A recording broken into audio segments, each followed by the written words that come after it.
सुप्रभातम छात्रा। नवम कक्षाया द्वितीय पाठ स्वर्ण काका। स्वर्ण काका अर्थात सुनहला कौवा या सोने का कौवा। ठीक है बच्चों, सबसे पहले हम इसका सारांश आपको बता देते हैं। स्वर्ण काका शीर्षक जो पाठ है इसमें बताया गया है कि किस तरह से एक निर्धन वृद्ध किसी गांव की अपने पुत्री को थाली में कुछ चावल के कम दाने लेकर सूर्य के प्रकाश में सुखाने के लिए देती है और कहती है कि जाओ पुत्री, खग से अर्थात पक्षियों से इसकी रक्षा करो, बचाओ। उसके बाद उसकी पुत्री, उस निर्धन की वृद्धा की पुत्री चावल के कण को लेकर और उसे सूर्य के प्रकाश में सुखाने के लिए चली जाती है। फिर वहां एक सोने का कौवा जिसके पंख सोने के थे और चोंच चांदी के ऐसा दिखता है। ऐसी पक्षी उसने कभी नहीं देखी थी उस निर्धना की बालिका पुत्री। वह पक्षी आया और उसके चावल के दानों को खाने लगा और हंस रहा था, हंसना शुरू कर दिया। अब इसे देखकर वह बालिका रोना शुरू कर दी और उस पक्षी को हटाते हुए कहती है कि हे पक्षी, मेरे चावल के दानों को मत खाओ क्योंकि मेरी माता बहुत निर्धन है। उस सोने की पक्षी स्वर्ण पक्ष वाले जो कौवा था वह बोला कि चिंता न करो, कल सूर्योदय के पश्चात गांव के बाहर जो पीपल का वृक्ष है वहां आओ, मैं तुम्हें इस चावल का मूल्य दे दूंगा।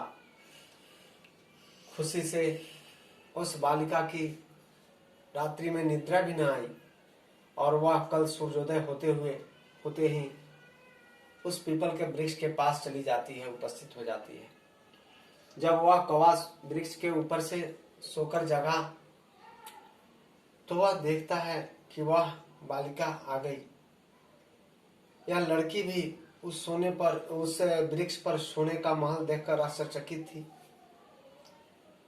जब वह कौवा उठा तो कहा कि अरे बालिका, अरे लड़की आ गई। तो अब बोला कि रुको, मैं तुम्हारे लिए सीढ़ी उतारता हूँ। उसने पूछा, बताओ सोने की सीढ़ी, चांदी की सीढ़ी या तांबे की सीढ़ी के द्वारा उतरोगी? तब वह बालिका बोलती है कि नहीं, मैं गरीब बालिका हूँ, मैं गरीब माता की पुत्री हूँ, मुझे तांबे की सीढ़ी ही चाहिए। परंतु उसके संतोष को देखकर वह कौवा उसके लिए सोने की सीढ़ी उतारता है तथा वह फिर जब वह ऊपर जाती है प्रसाद में तो महल के अंदर की सजावट सोने चांदी इत्यादि हीरो की देखकर वह आश्चर्यचकित हो जाती है। वह कौवा बोलता है कि हे बालिका, पहले तुम कुछ जलपान कर लो ताकि तुम थकी हुई है। मैं तो चाहता हूं कि तुम सदा यहीं रहो, परंतु तुम्हारी माँ वहां अकेली है, अतः तुम जाओ। फिर उस कौवे ने 3 संदूक दिया, 3 बक्से लाए। ठीक है, उसमें एक में सोने के बक्से थे, दूसरे चांदी के और तीसरे तांबे के। आकार में भी छोटी थी। उस बालिका ने कौवा बोला कि चुन लो। बालिका ने सबसे छोटी बक्से को चुनी और लेकर चली आई घर पर। जब घर पर लेकर आती है तो वह उसे जब खोली देखती है उसमें हीरे भरे हुए हैं। ऐसा देखकर उसकी माता भी खुश हुई और वह बहुत धनी हो गई। किसी तरह कुछ दिन बीता। इस बात को की जानकारी गांव की एक दूसरी वृद्धा स्त्री को पता लग गया। उसकी भी एक पुत्री थी। उसने थाली में अपने पुत्री को उसी तरह से क्या किया, अनाज के दाने देकर, और कहती है कि जाओ इसको धूप में सुखाओ। वह भी जाती है, लेकिन वह दुष्ट बालिका थी फिर वह कौवा आया, खाने लगा और वह चावल के मूल्य देने के लिए उसे उसी पीपल के वृक्ष के नीचे बुलाया। पुनः दूसरे दिन उस दूसरी वृद्धा की पुत्री उस वृक्ष के नीचे जाती है, तो वह पूछता है और यह जाकर और उसे भला बुरा कहती है कौवे की, अरे दुष्ट कौवे, तूने मेरा चावल खाया है, उसका मूल्य चुकाओ। वह कहता है ठीक है, मैं तुम्हारा मूल्य चुका दूंगा, बोलो तुम किस सीढ़ी से उतरोगी। तो यह कहती है कि मुझे सोने की सीढ़ी चाहिए। बस कौवा ने क्या किया, उसके लिए तांबे की सीढ़ी उतारा और वह उससे होकर ऊपर जाती है महल में। फिर उसने 3 बक्से लाकर दिए, उसमें सबसे बड़े बक्से को यह उस दूसरी वृद्धा की स्त्री की पुत्री चुनती है और वह घर लाती है। जब बक्से खोलती है तो देखती है उसमें एक बहुत विशाला सर्प देखती है। इस तरह से उसके पास संतोष नहीं था, लालच था, लोभ था और वह व्यवहार में भी विनम्र नहीं थी। उसे अपने कार्य का, कर्तव्य का, अपने कर्म का फल मिल गया। इस कहानी से ही शिक्षा मिलती है कि व्यक्ति को विनम्र होना चाहिए।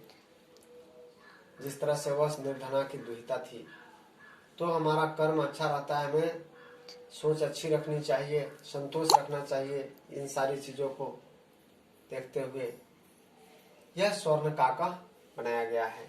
इसमें मैंने 3 पैराग्राफ लिखा है, 1, 2, 3। तीनों पैराग्राफ में यही कहानी है। यह कहानी उस वृद्ध महिला की जो निर्धन है उसकी बेटी की कहानी है। फिर इसके बाद अगले दिन हम जो 3 श्लोक 4 पैराग्राफ होगा छोटा छोटा, वह है उस दुष्ट बालिका के बारे में। तो पूरा कस्मिंचित ग्रामे एका निर्धना वृद्धा निवास। प्राचीन काल में किसी गांव में एक निर्धन वृद्ध रहती थी। तस्याश्चैका दुहिता विनम्रा मनोहरा चासित। उसकी एक दुहिता मतलब पुत्री, उसकी विनम्र और मनोहर एक पुत्री थी। चासित शब्द का संधि विच्छेद क्या होता है? च जोड़ आसित, च जोड़ आसित। च यहाँ क्या है? और माता स्थलियाम तंडुल छिपा, माता थाली में स्थलियाम तंडुल तंडुलात निक्षेप्या, चावल के दाने रखकर पुत्री माँ दिदेशत, पुत्री को आदेश दिया, सूर्य तपे तंडुलान, सूर्य के तप प्रकाश में चावल को रखाओ, खगेभ्य रक्षा और पक्षियों से रक्षा करो। किंचित कालाद अनंतरम, किंचित जोड़ कालात जोड़ अनंतरम, कुछ समय बाद 3 भाग में ये टूटेगा। एक भाग क्या होगा? किंचित, दूसरा कालात और तीसरा अनंतरम। क्या है? किंचित। पहला क्या हुआ? किंचित, आप पुस्तक में देखेंगे किंचित। दूसरा है कालात, इसमें व्यंजन संधि है। और अगला है अनंतरम। ठीक है, अनंतरम। अनंतरम मतलब बाद और कालात मतलब समय। किसी मतलब कुछ समय बाद एको विचित्र काका, एक विचित्र कौवा समुद्र ताम उपजगाम, उसके पास आया। ठीक है, ताम जोड़ उपजगाम, उसके पास आया। ताम मतलब उसके। दूसरा पैराग्राफ में नैता दृश्य स्वर्ण पक्षो रजत चंचू न एता दृश्य, इसका संधि विच्छेद क्या होगा? नैता का न जोड़ एता, यहाँ वृद्धि संधि है। एता दृशा, न एता दृशा, न ऐसी पक्षी, ऐसा पक्षी कभी उसने देखा था जिसके पंख सोने का और चोच चांदी का हो, पहले कभी नहीं देखी थी। तम तंडुलान खदंतम हसंतम च बिलोक्या, उसको चावल के दाने खाते हुए और हंसते हुए देखकर रोदितुम आरब्धा, रोना शुरू कर दी। रोदितुम जोड़ आरब्धा, इसका संधि विच्छेद होगा। तम निवारयंती, उसको हटाते हुए। सा प्रार्थ्यत, वह लड़की बोली, तंडुलान माँ भक्ष्या, मेरे चावल के दाने को मत खाइए। मदिया माता अतीव निर्धना वर्तते, मेरी माँ बहुत गरीब है। स्वर्ण पक्ष काका, सोने की कौवा। प्रोवाच, प्र जोड़ उवाच, क्या है? प्रोवाच का संधि विच्छेद प्र जोड़ उवाच। ठीक है, विशेष रूप से कहा, माँ सूचा, चिंता न करो, सूर्योदयात प्राग, सूर्योदय होने के बाद पश्चात, ग्रामाद वहित, गांव के बाहर, पीपल वृक्ष मनु, पीपल वृक्ष के पास, त्वया गंतव्यम, तुम्हें आना चाहिए, तुम आओ। अहम तुभ्यम तंडुलम दास्यामि, मैं तुम्हें तंडुल मूल्यम, चावल के दानों का मूल्य दे दूंगा। प्रहिष्टा बालिका निद्राम अपि न लेभे, वह निद्रा भी न प्राप्त कर सकी। तीसरा पैराग्राफ में है सूर्योदय पूर्वम सा तत्रुपस्थिता, सूर्योदय के पहले ही वह वहां पहुंच गए। वृक्षों से विलोक्या, वृक्ष के ऊपर देखकर सा आश्चर्यचकिता, उस सोने के महल को देखकर आश्चर्यचकित हो गई। तब क्या हुआ? जदा काका सहित्वा प्रबुधास्ता तेन, जब कौवा जगा सोकर, तेन स्वर्ण मयम रजत में तब ताम्रम वा, तब वह जो है सो गवाक्षों कही हो बालक, अरे बालिका आ गई, अरे बच्ची आ गई। तब वह जो है सो उसको कहा कि बताओ सोने का कौन सा सीढ़ी चाहिए। जत तत स्वर्णमय प्रसादो वर्तते काका सहित्वा प्रभुषा तेन स्वर्णमयम रजतमयम और ताम्रमयम।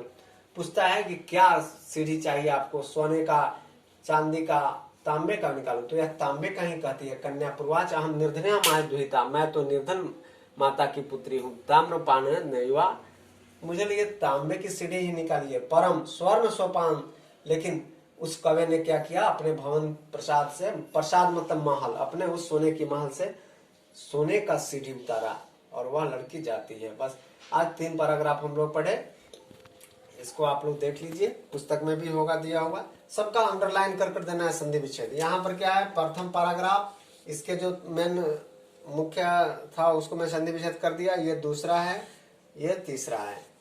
इसके कहानी को जान लेने के पश्चात क्या होगा, आपको एक प्रश्न आता है क्रम, कथा क्रम लिखने के लिए 1 2 3 4 5 इसमें से वाक्य दिया हुआ रहेगा उल्टा पुल्टा करके, और उसको आपको क्रम में सजाना होगा। 4 नंबर का वो क्वेश्चन होता है। इसके लिए इसको लिख कर पढ़ाया जाता है। ठीक है, धन्यवाद। अगले दिन हम इसका शेष हिस्सा पढ़ेंगे। विराम देता हूँ।